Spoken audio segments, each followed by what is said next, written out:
Aujourd'hui, j'avais envie de vous parler de cette question du choix. En fait, parfois, par défaut, on fait les choses sans vraiment poser un certain choix. Et donc, plus particulièrement dans la relation amoureuse, on se laisse vivre, on laisse aller cette relation se continuer sans vraiment la remettre en question, sans vraiment se poser des bonnes questions.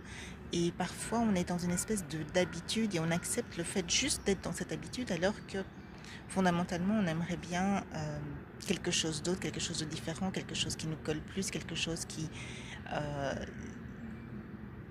voilà, qui nous épanouisse plus, mais par habitude, on reste dans la relation. Par habitude aussi, par peur de,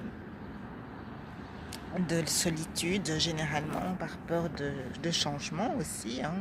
Et beaucoup de personnes font le choix de rester dans un statu quo, c'est-à-dire de rester dans une situation qui peut-être n'est pas optimale, dans une situation qui apporte de la souffrance, mais pour certaines raisons. D'abord, les raisons de ne pas vouloir voir la situation en question, ça veut dire qu'on reste dans le déni. On ne veut pas voir en fait que la situation ne nous convient pas, donc on nie l'évidence.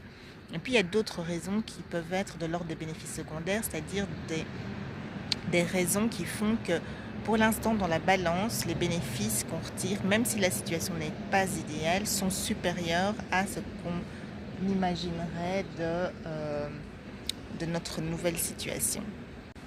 Et donc il y a beaucoup de personnes qui pensent que c'est pas trop grave, en fait, c'est pas trop grave de ne pas choisir, c'est pas trop grave de rester avec la personne, c'est avec le partenaire.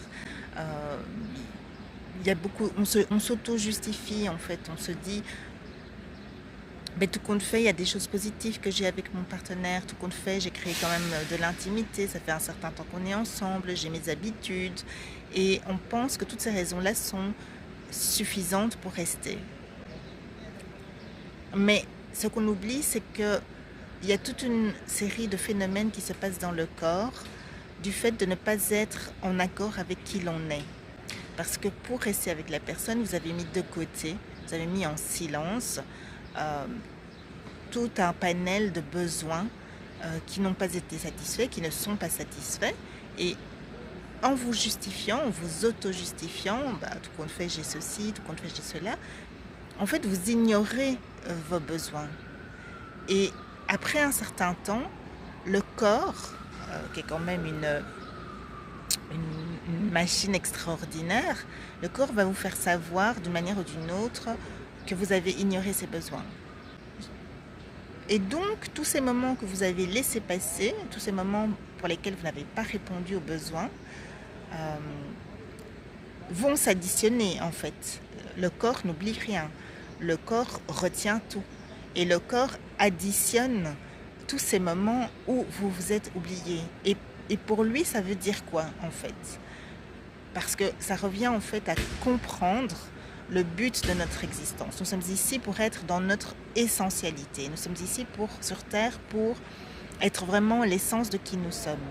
Et le fait d'avoir mis de côté cette partie de nous, à plusieurs, voilà, parfois pendant des années, ça ne fait pas plaisir au corps. Le corps, il est venu ici s'incarner pour que vous soyez Laurence, que vous soyez Marie-Christine, que vous soyez Angelica. Euh, et si vous ne faites pas votre mission, si vous ne remplissez pas votre mission d'être vous, parce que personne d'autre que vous ne peut être vous, eh bien le corps va vous en tenir quelque part rigueur. Mais donc comme ça arrive après un certain temps, ça peut se manifester d'une façon ou d'une autre, ça peut être de la lassitude, un manque de motivation, un manque de sens de vie, un manque de... juste un mal-être, une dépression, l'addiction, remplacer justement son mal-être et le combler par de l'addiction, alcool, médicaments, autres drogues. Toutes ces choses qui sont mises en place pour ne pas voir la réalité, en fait, peut-être que maintenant vous pouvez en faire une petite liste en étant vraiment honnête avec soi. Voilà, vous essayez d'être honnête avec vous. On est ici dans la bienveillance, on est dans l'école de la vie, on apprend tous, bien sûr. C'est pas ce qu'on nous a enseigné à l'école ni à la maison. je pense que dans ces moments, on peut être découragé. Donc, ce n'est pas un exercice simple à faire. Euh, Parfois, on peut se dire, bah, j'ai été si loin, ça fait tellement longtemps, pourquoi est-ce que je changerais? Parfois, on se dit, bien sûr, le changement, c'est toujours quelque chose de nouveau. Donc, on ne sait pas très... Est-ce que l'herbe va être plus verte ailleurs? Ici, je connais ce que j'ai, mais votre corps, en fait, et c'est ça que je trouve intéressant dans une séance de kinésiologie, c'est que le corps, il va vous raconter votre histoire, la vraie, en fait, celle qui se passe à l'intérieur de vous, pas celle que vous vous racontez.